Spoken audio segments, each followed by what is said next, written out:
That's an awkward conversation to have, but it's a necessary conversation for your CSRs to have. Would you mind if we moved your maintenance to X date? We'll give you a $25 coupon. Just remember, yeah, you're going to lose $25 off that maintenance, but you're going to make so much money off of the demand calls that are coming in that are high value.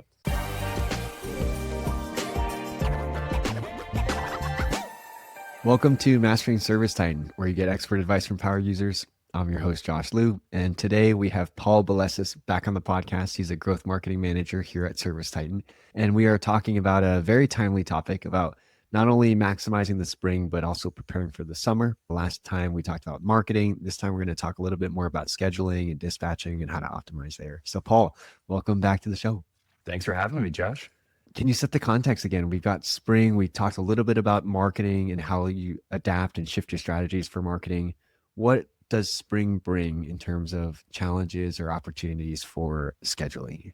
So when you remember, we were talking that you're coming out of the shoulder season, you're coming out of January, February, beginning of March, where you're just looking for that demand. Spring is really where you get to start unlocking the floodgates of your maintenances and your memberships, where you're trying to get them on the board. So strategically, you're trying to schedule these in towards March, going into April, going into May. But you have to be thoughtful, because the more maintenances that you have to get done, the more you need to try to get done in that short period of time. So that way it opens up your schedule to capture those demand calls and new customers during the summer. So that's your main challenge, is how do we fill the board with as many maintenances as possible this season? So that way we're setting ourselves up for success going into summer season. Right. And last time we talked a little bit about the outbounding efforts and some of the efforts to start to get those maintenance calls on the schedule. What's the next step? You're starting to get them on the schedule. How do you optimize your schedule to balance both packing it in with those, but also leaving time for some demand and then weather changes and then summer? So how's it all work out? It is a complex puzzle, half scientific, half weather, half gut feeling. But with the ServiceTitan technology that we have, we make it a little bit easier on you too. So let's take one instance, adaptive capacity.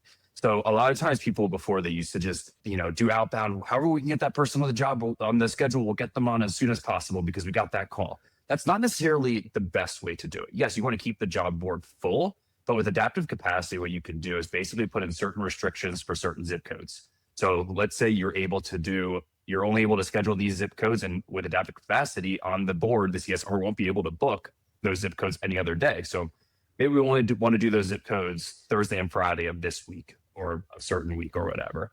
Then you're able to book those jobs in that neighborhood just those days. And then the technician or technicians that are going up to those neighborhoods, well, they're driving a lot less time. So they might not be going 30 minutes in between each job. They might be going 5 minutes. So that frees up a good amount of time for them that they're on the job, and they might be able to get an extra job or two done per day. Which, when you compound that against how many days that you're working, how many technicians you have, how many maintenance and memberships you have, you're looking at saving yourself a lot of time. So that's just talking about how can we be more efficient with our time. In addition, as you're starting to get more into your Aprils and your Mays, and then further into June, obviously, what you need to do as a contractor is you need to be looking at the weather and predicting when you're seeing that first temperature where the people are going to turn on the HVAC unit. Usually, we've seen that historically above 80 degrees. But you also have to look at humidity levels too, because humidity can also drive people to be uncomfortable. And we know HVAC, what it does is it essentially sucks the humidity out of the home. So you want to be looking at those and then have a good gauge about a week, 5 days, maybe max prior to that day. You need to start shifting the job board, getting those current maintenances, starting to reschedule them. And what that kind of looks like, and that's an awkward conversation to have, but it's a necessary conversation for your CSRs to have. And that's some training that you also need to do with them.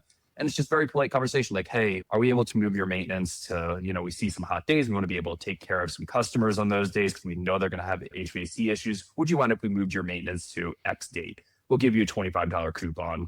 Just remember, you're going to lose $25 off that maintenance, but you're going to make so much money off of the demand calls that are coming in that are high value. So those are a couple of things to think about when you're entering that season. So really just you got to have your pulse. I remember when I was doing the marketing, I would look at the weather probably 10 times a day just to see what's coming, what's not, and we're throttling spends. And it's just you're a conductor of a symphony almost. So you got as a general manager, marketing manager, as an owner, you need to predict what's coming, and then you need to coordinate across teams of how you're going to execute. And right now, that's where you start planning this kind of stuff. We would have a playbook. We've talked about this in the marketing episode a little bit. We would have a playbook of what we would activate 5 days before that first day above 80 degrees. Well, that's just marketing. You as a contractor need to have a playbook of like, what are you going to do with the schedule? What are you going to do with the schedule? What are you going to do with the dispatchers? What are you going to do with the CSRs? What are you going to do with your customers? So you need to be planning accordingly, and that plan and prep starts now. That makes a lot of sense. So maybe the CSR training, some of those reschedules, some of those talk tracks, maybe your strategy for what kind of coupon in what situations you got to do to prepare so you're not reactive when those changes come. I like that tip about adaptive capacity and the zip codes. Do you think during the spring maintenance season, instead of purely dispatching for dollars, you're more trying to optimize routes and save time? And is it just a completely different dispatching approach of who you're going to assign to which job? So a lot of times we say dispatch for dollars, and that makes a lot of sense. I think when we think about dispatching in the spring maintenance season, you can dispatch a little bit more for efficiency. But that being said, because you're going to be in those zip codes, you already almost put that parameter in place with adaptive capacity. And then you just, especially if you're using something like Dispatch Pro, where it's automatically telling you this technician is the best at some of these maintenance jobs, you already send that technician in that neighborhood, go to town, be a rock star in that little zip code on that day. And you just hit as many maintenance as you can. And maybe that technician isn't more efficient on the maintenances, but also is producing that extra revenue. Maybe they're super good at selling indoor air quality when they're on the job. You're using all these tools to just help yourself be more successful on every single job. Yeah. And speaking of Dispatch Pro, there are some new features and customizations for you to kind of throttle its approach, right? You can kind of like control the AI. Do you want to maximize revenue, or is it more about saving time? Am I getting that right? Or Yeah, so you can actually on a spectrum, actually, you can have it if you want to focus more on revenue or if you want to focus more on drive time and efficiency. And there's some like gray area in between where you could be like, maybe like I want to do a little bit of drive time, but like I still want to focus more on the revenue side. So you have this customizations, and once you make that change, you can do that for a couple months if you want to and see the impact that it makes. Maybe test out being more drive time focused during maintenance season. And then maybe throttle it over on the other side when you see that first warm day coming up and you want to focus on the revenue side of things. So test it out. I mean, AI is meant to be played with. It's meant to be tested, and you might find that you have good success. Yeah, would totally recommend just trying different things out. And then also, I mean, if you're using Dispatch Pro and your dispatchers, we have the assist mode. So maybe you don't even have Dispatch Pro right now. Maybe now's the season to try it out. And just where it gets a job recommendation to your dispatcher, they're able to accept or reject it. They keep their finger on the pulse, but they're not having to make all these mental calculations of, oh, where's John in this neighborhood? And is he going to be great over there or not? And what type of job is he good on? No, Dispatch Pro shoots it over to you. You can say, yeah, I know John is going to be really good, or maybe Peter's better at these jobs. I'd rather reject that one and choose him for these. It's giving you the knowledge that you don't have, and then bringing all that data all together, presenting you with a really nice answer or result. And then you still have that human connection where you're able to just have that oversight and accept, reject. yeah, the oversight is a huge, or like that accept reject is a huge update to Dispatch Pro. I think when it first launched, it was like Dispatch Pro is going to automatically assign all the jobs, reshuffle the board every 10 minutes or so. Now it allows you, it'll recommend what it's going to do. And now there's still a human in the loop where they can decide, and you can slowly get more accustomed to its recommendations. So huge update. I think not a ton of people know about. Are there any other Dispatch Pro like new updates or features that we should know about that maybe we missed? So one of them that's pretty cool is the Dispatch Pro console. So what it'll do, dispatchers, as you know, are just, they probably have one of the most stressful jobs in the trades, and they're just coordinating so much. They're like your quarterback. What this does is like a part comes in, you'll be able to see that as a dispatcher. It's just task management essentially for dispatchers, task management and prioritization. A red task come in, you know you need to get to that immediately. That could be a customer calling in that they need to reschedule their job that was supposed to start in an hour from now. Or you have like some medium level tasks comes in, might just be more routine things, or tasks that are just, you can get to that tomorrow or the next day. It's not going to be critical to the business and keeping operations moving today. So that's a new one that has come out. We also have the supervisor console that just came out a couple months ago. And that's really going to allow your dispatch supervisor, your operations managers, even your owners, just be able to track on a daily basis how efficient your dispatchers are dispatching, what type of results are they hitting. It's really hard to put KPIs to dispatchers or key performance indicators. It gives you a little bit more of a pulse on like, how are they dispatching? How much revenue are they helping you drive? What are they doing?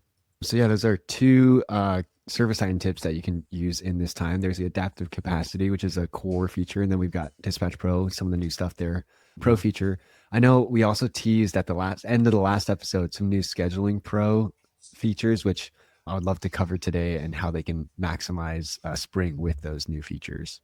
Yeah, the scheduling pro team is kind of crushing it because, as we know, everything's changing in the way consumers want to engage with the company. I know for myself, I had to call today to have a pest company come to my house.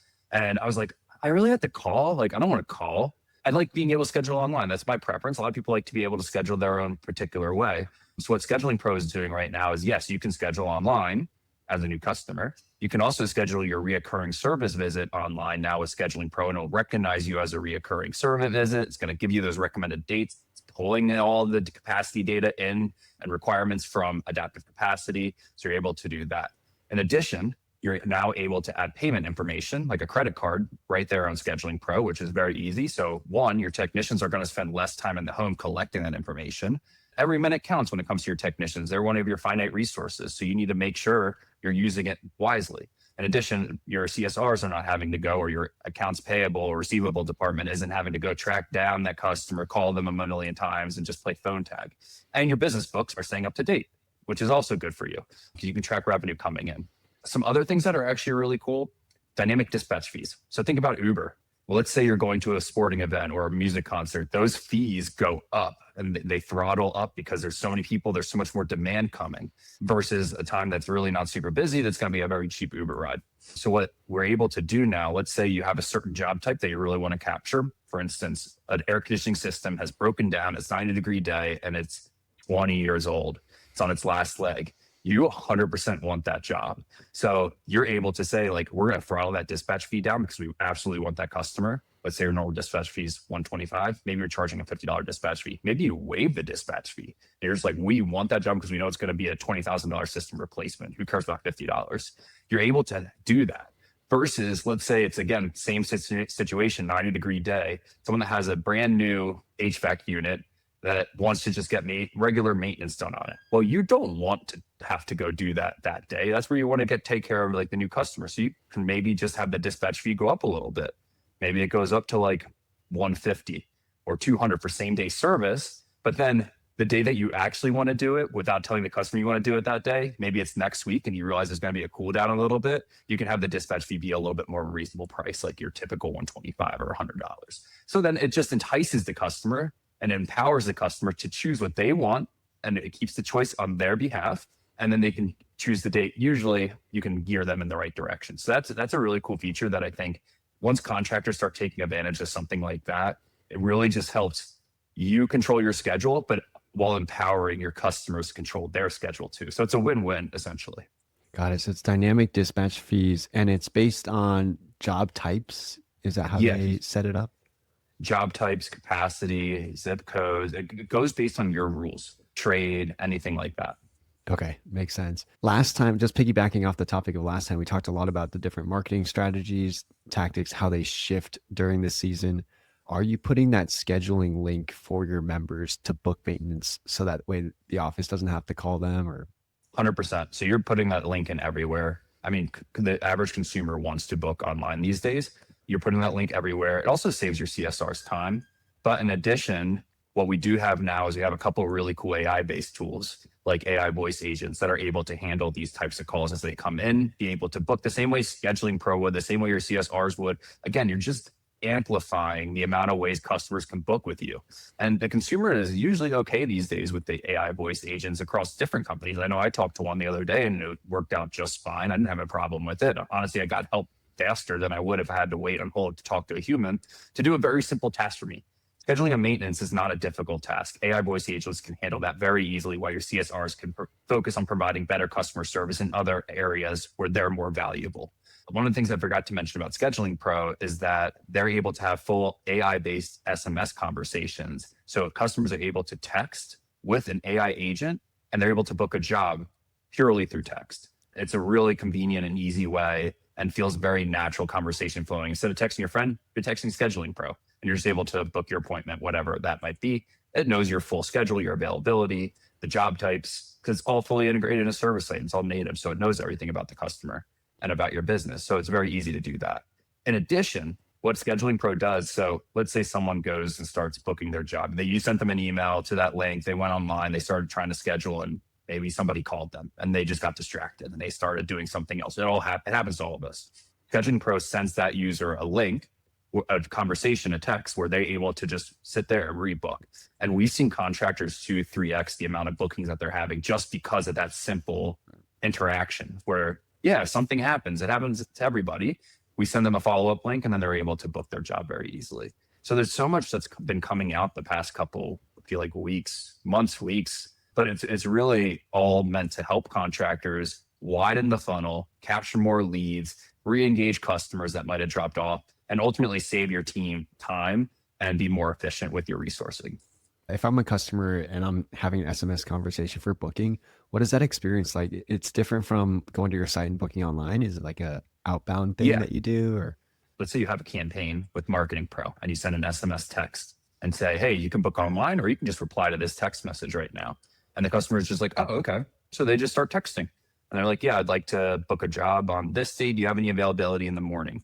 SMS agent has all the backend ServiceTitan data, has that full conversation right there with the customer. Hey, yeah, we have some time, April 22nd, 8 a.m. to 10 p.m., or you could choose 10 p.m. to noon is arrival windows. Customer's like, no, that date doesn't work for me. What about the 23rd?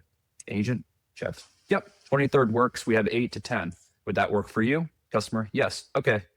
Agent, yes, we have everything confirmed. We'll see you that date at that time. So it has a full-on, very natural, engaging conversation. Similar, think about it as like a chatbot on your website. People used to use chatbots all the time. They still do. They're still good to have there. This is just putting that into your phone where we all are texting. Text messages have great response rates or open rates. So it's just, again, another way for your customers to be able to do business with you in a convenient way for them. Gotcha. And that's part of that new update. The SMS booking is through Scheduling Pro, not Marketing Pro. That's through Scheduling Pro. But when you integrate the two together, I mean, talk about synergy. You can't beat it. On a lot of the webinars and podcasts we do, I think most ServiceTitan customers are on Marketing Pro. It's like a vast majority of our customers. I always ask them questions like, what's the next pro product that you should get? And I feel like every time people say, like, if you don't have Scheduling Pro, that's the next one that makes the most sense. Would you agree with that? Yeah, 100%. Back in the day when I was doing the marketing, we had a contact us form. I feel like half of the leads from that got lost. And I was like trying to play catch up. And I was like paying CSRs, like, hey, can someone follow up with this? Like, what happened with this? Attribution wasn't there. And it was just a very poor user experience. And then when we got Scheduling Pro, it really changed a lot of things for us. And we were able to finally see how many customers are coming in through online booking. And we're able to track if there are any drop-off points where we can optimize our scheduler. We would have those customizations. It's built for the trades. It's not just a very generic scheduler. It's integrated in ServiceTitan. And now it's just not online scheduling. It's SMS texting. It's following up with the customers that might have dropped off. It's doing all these things all in one. It's capturing your payments. It's dynamic dispatch fees. It's a powerhouse. It's a workhorse of a booking tool. What do you think is the biggest difference between, I feel like there's like some levels to it, like Scheduling Pro is like super advanced. It's awesome. We're adding more and more to it. Sometimes customers are confused at what Scheduling Pro does versus something like a reserve with Google or just like a book online button on your website, like some other core features. What do you think are the biggest differences there? Yeah, I think like just having a book online button, I mean, you have to have something, but it's more of like just a simple contact us form. Like I was saying earlier, it's a contact us form in disguise where you're just putting that information in. It might be going into ServiceTitan, it might be going to your CSRs, but it's not providing the customer with the experience they're necessarily looking for. And it's not providing your business. It's really not creating any sort of efficiency for your business. So you might have online booking, but do you really have online booking versus a Scheduling Pro where you're really just fully integrated, providing good customer service to your customers, providing streamlined operations for your business as well. Reserve with Google, also very similar. Scheduling Pro actually integrates with Reserve with Google. So you're able to have the full booking experience through Scheduling Pro, just even through Reserve with Google without the customer even entering your website, which is pretty cool. But if you go traditional Reserve with Google based, again, very simplified, non-integrated booking process. So great job, you have an online booking button, but you're not even halfway there. You're like a quarter of the way there. You really need to take that full step on behalf of your business and on behalf of your customers to be able to provide the best booking experience. Because one of the other things that we're noticing, especially in the spring benchmark report that just came out, is that customers are expecting great customer experiences right now. And they are willing to switch providers if they don't have that. So if your customer is coming to you, the first interaction they're having with your website or with your brand, especially a new customer, is booking a job. So are you going to make that customer jump leaps and bounds to try to book that job? No, that's very difficult. Even I'm a customer of this other business, and I had to call to make an appointment. It was so frustrating. I was just like, I had to put my work down. I have to call. Like, ugh, come on. Like, why can't I just do this online? If you're having that interaction with the customer, they're eventually going to, if you're not providing the best possible service, they're eventually going to move on and go with somebody that is able to provide that same level of service that you provide while providing exceptional customer experiences.